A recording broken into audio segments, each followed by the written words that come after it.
किसी ने बुद्ध से पूछा कि आप कहते हो कि ध्यान करो, आप कहते हो कि आपने बुद्धत्व को पा लिया है, आपने सत्य को पा लिया है, तो हमें बताइए कि आपने इस ध्यान से पाया क्या। आप सबसे कहते हो कि सत्य को जानो, ध्यान करो, तो आपको क्या मिला इस ध्यान से। तो इस पर बुद्ध का जो जवाब था वो वास्तव में आश्चर्यचकित करने वाला ही है, क्योंकि जिस दुनिया में इंसान कुछ भी करता है तो इसलिए ताकि उससे कुछ उसे हासिल हो जाएगा। जहाँ छोटी से छोटी क्रिया, छोटे से छोटे कर्म का उद्देश्य होता है कुछ पा लेना, वहाँ पर यदि बुद्ध अपनी 8-10 साल की तपस्या के बाद ये कहे कि मैंने ध्यान से कुछ नहीं पाया, तो ये बात वास्तव में आश्चर्यचकित कर देने वाली है। तो जब बुद्ध ने कहा कि मैंने कुछ नहीं पाया, तो वास्तव में पूछने वाले लोग आश्चर्यचकित हुए होंगे कि आप अपने आप को देखिए, आपने क्या हाल बना लिया है। कितना कुछ था आपके पास जो आपने छोड़ दिया, आपसे छूट गया। कितना समय आपने इसमें लगाया और आप कह रहे हैं कि आपने कुछ नहीं पाया। और फिर भी आप सबसे कहते रहते हैं कि ध्यान करो, सत्य को जानो। भला जिसमें समय देकर, जिसमें इतनी पीड़ा सहकर कुछ मिलता ही ना हो, उसको करने के लिए आप क्यों कह रहे हैं सबसे। अब ये जो लोग हैं ये देह भाव में जीने वाले हैं, ये महत्व देते हैं उस शरीर को, और बुद्ध कोई शरीर थोड़ी ना है। हुआ होगा शरीर की हालत खराब हुई होगी, लेकिन बुद्ध तो शरीर नहीं है। और सदा कुछ पाया ही जाए ये भी जरूरी नहीं। दुख है और दुख अगर सदा पाओगे ही तो गलत हो जाएगा ना। तो कभी कभी दुख का छिन जाना भी, कुछ ना पाना भी सही हो सकता है। तो बुद्ध ने कहा कि मैंने ध्यान से कुछ नहीं पाया। ये बात सुनकर वो लोग आश्चर्यचकित हुए होंगे जरूर, लेकिन इससे भी अधिक आश्चर्यचकित कर देने वाली बात उनकी दूसरी थी, जब उन्होंने कहा कि मैंने कुछ पाया तो नहीं, किंतु गंवाया बहुत कुछ। अब ये बात इसलिए ज्यादा आश्चर्यचकित कर देने वाली है क्योंकि एक तरफ आपने कुछ पाया ही नहीं, तो फिर आपने गंवाया क्या होगा। क्योंकि पाने से आम इंसान का तात्पर्य क्या है, घर पा लिया, महल पा लिया, धन दौलत पा ली, ऐश्वर्य पा लिया, पद प्रतिष्ठा पा ली। तो वो यही कह रहे हैं कि आपने कुछ पाया तो है नहीं, फिर आपने गंवाया क्या होगा। और दूसरी बात ये भी उन्हें आश्चर्यचकित करने वाली थी कि जिस चीज को, जिस काम को करके, जिस तपस्या को करके ना कुछ मिलता है नहीं, बल्कि जो होता है वो भी गंवा दिया जाता है, तो भला आप हमें वो ध्यान करने को क्यों कह रहे हैं, क्यों हमें उस मार्ग पर ले जाना चाह रहे हैं। तो बुद्ध कहते हैं कि हाँ, मैंने कुछ पाया नहीं किंतु गंवाया है, बहुत कुछ गंवाया है, लगभग सब कुछ गंवाया है। किंतु जो मैंने गंवाया वो मैंने वही गंवाया है जो मेरा था ही नहीं। बस मुझे लगता था कि वो मेरा है, ना वो मेरा था ना वो मैं था। और जो न मेरा था ना मैं था, यदि उसे मैंने गंवा दिया, वो यदि मुझसे छूट गया, तो ये तो अच्छा ही हुआ, मेरा बोझ हटा। भला हुआ जो मेरी मटकी फूटी, मैं पानी भरन से छूटी। मटकी फूट गई, अच्छा हुआ, रोज रोज पानी ही तो भरना पड़ता था। अब बुद्ध ने क्या बात कही होंगी। बुद्ध ने कहा होगा कि ये जो तुम्हारे मन की जिज्ञासा है ना, जो कुछ पाना चाहती है, जो किसी न किसी तरह से कुछ जानकर, कुछ हासिल करके, कहीं पहुंच करके, कुछ बन करके ये संतुष्ट होना चाहती है ना, मैंने इस असंतुष्टि को खो दिया। और संतुष्टि मैंने पाई नहीं, संतुष्ट में था ही, पर ये जो असंतुष्टि थी इसे खो दिया तो मैं संतुष्ट ही हो गया। ये जो तुम्हें बेचैनी है, मैंने इस बेचैनी को खो दिया। तुम जो बात बात में हर जगह, हर कहीं, हर कभी अशांत हो जाते हो, मैंने उस अशांति को खो दिया। इसलिए मैं अब शांत हूं।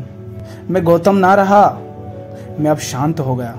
जिन्हें मैं अपना बनाए बैठा था, जिनको मैं अपना समझे बैठा था, पर वो मेरे थे नहीं। बस मुझे प्रतीत होता था कि वो मेरे हैं, मैंने उनको खोया।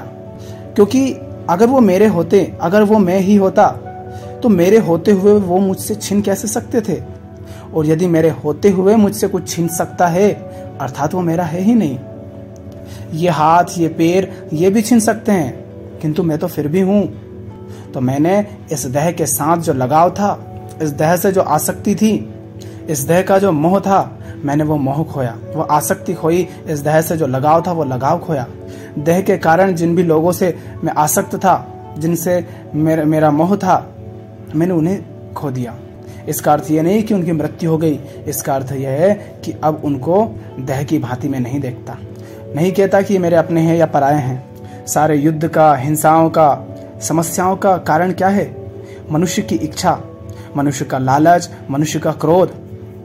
तो मैंने इस ध्यान में अपने क्रोध को खोया, इस ध्यान में मेरा लालच मिट गया, इस ध्यान में मेरी इच्छाएं विलीन हो गईं, तो मैंने इनको खोया। ये जो भावना है कि कोई परिवर्तन ना हो, और परिवर्तन से, नएपन से जो डर लगता था, जो भय होता था कि कब कौन बदल जाए, कब क्या बदल जाए, बचपन से जवानी, जवानी से बुढ़ापा, मैंने उस सबको खोया, मैंने उससे मुक्ति पाई। तो मैंने भय खोया, कामनाएं खोई, ईर्ष्या खोई। मैं ईर्ष्या करता था, मैंने उस ईर्ष्या को खो दिया। मैंने लालच खोया, डर खोया, क्रोध खोया, मोह खोया, क्योंकि ये सब मैं हूं ना मेरा है। किंतु इन सबको जब तक मैंने अपना बना रखा था, इन सबको जब तक मैं ये कह रहा था कि मेरा गुस्सा है, मेरा क्रोध है, मेरा लालच है, जब तक ये मैं बना बैठा था, केवल तभी तक जीवन में अशांति थी, तभी तक जीवन में संघर्ष था, और मैंने इनको खोया। उसके बाद ही मैं परम सत्य को उपलब्ध हुआ। उसके बाद मैंने उसे पाया जो मैं हूं, और पाया भी नहीं, वो पहले ही था, पर इन सब के तले वो दबा हुआ था। जब इन सब को हटाया, जब इन सब की ये गंदगी रूपी व्यर्थ चीज को हटाया, तो वह उद्भूत हुआ जो मेरा स्वरूप था, जो मैं ही हूं, जिसे मैंने कभी खोया ही नहीं था और ना ही कभी पाया था, क्योंकि ना उसे खोया जा सकता है, ना उसे पाया जा सकता है। तो तुम पूछते हो कि मैंने क्या पाया, तो मैंने पाया कुछ नहीं। मैंने बस उसे जान लिया जो स्वरूप है, जो मैं का स्वरूप है, और उसे मैंने जाना सब कुछ खो करके जो स्वरूप नहीं है। उसे खो दिया जो स्वरूप नहीं है, तो उसे पा लिया जो स्वरूप है। और ये मत समझना कि बुद्ध ने एकदम ही सब खो दिया होगा, धीरे धीरे करके परत दर परत उतरती गई। और ऐसा भी मत समझना कि एकदम नहीं खोया जा सकता। यदि आप साफ साफ देख पाएं कि क्या है जो तुम नहीं हो किंतु तुम बने बैठे हो, तो तुम एकदम भी मुक्त हो सकते हो। 8 साल 10 साल उसमें देने की आवश्यकता है नहीं। जितने भी बुद्ध हुए, कबीर हुए, महावीर हुए, संत हुए, ऋषि हुए, सबने क्या बराबर समय तक तपस्या की, साधना की? अगर बुद्धत्व को उपलब्ध होना, ज्ञान को प्राप्त होना किसी समय में बंधा होता, तो हर व्यक्ति को, हर बुद्धत्व को, हर बुद्ध को, हर महापुरुष को एक ही समय पर ज्ञान को उपलब्ध होना था। तो ऐसा तो नहीं है। यहाँ तो कोई बूढ़ा, कोई बच्चा भी है, कोई स्त्री तो कोई पुरुष भी है। तो यह तो आपके जानने पर निर्भर करता है। तो बुद्ध कहते हैं मैंने कुछ पाया नहीं, मैंने वो गवा दिया जो मैं था नहीं। क्योंकि यदि कुछ ऐसा है जो मैं नहीं हूं किंतु मेरे पास है, तो मैं तो तब भी हूं ना। मैं हूं इसीलिए मेरे पास कुछ ऐसा है जो मैं नहीं हूं। अर्थात दोनों है, मैं भी हूं और वो भी है जो मैं नहीं हूं। तो मैंने उसे हटा दिया, उसे खो दिया जो मैं नहीं था, तो केवल मैं बचा, विशुद्ध मैं बचा। तो मैंने सारे बंधन, सारी सीमाएं, सारी छवियां, वो सब नकली चेहरे जो हर मनुष्य अपने बनाए फिरता है, मैंने वो सब खो दिए। और जो मेरा था, अपना था, जो मैं ही हूं, वह प्रेम, वह शांति, वह आनंद, वह सहजता, वह सरलता, वह निर्मलता, वह मैंने पाई, उसे मैंने जाना। इसके अतिरिक्त ना मैंने कुछ खोया, ना कुछ पाया। तुम भविष्य में जीते हो, भविष्य की चिंता करते हो, मैंने उस चिंता को ही खो दिया। कौन सा भविष्य, किसका भविष्य, कैसा भविष्य? तुम अपने भूत को लेकर पछतावा करते रहते हो। कैसा भूत, किसका भूत? जो गया सो गया, जो आना होगा वो आ जाएगा। उसका क्या पछतावा, उसकी क्या चिंता? तो ये जो मार्ग है बुद्धत्व का, सत्य का, प्रेम का, भक्ति का, ज्ञान का, ये वो मार्ग है जहाँ कुछ पाया नहीं जाता, जहाँ सिर्फ खोया जाता है। रमण महर्षि के पास कोई आया, कहीं विदेश से शायद, उसने कहा कि मुझे सत्य जानना है, मुझे ये पाना है, शांति पाना है, मुक्ति पाना है, न जाने क्या क्या मुझे जानना है। ऐसे ही कुछ शब्द रहे होंगे।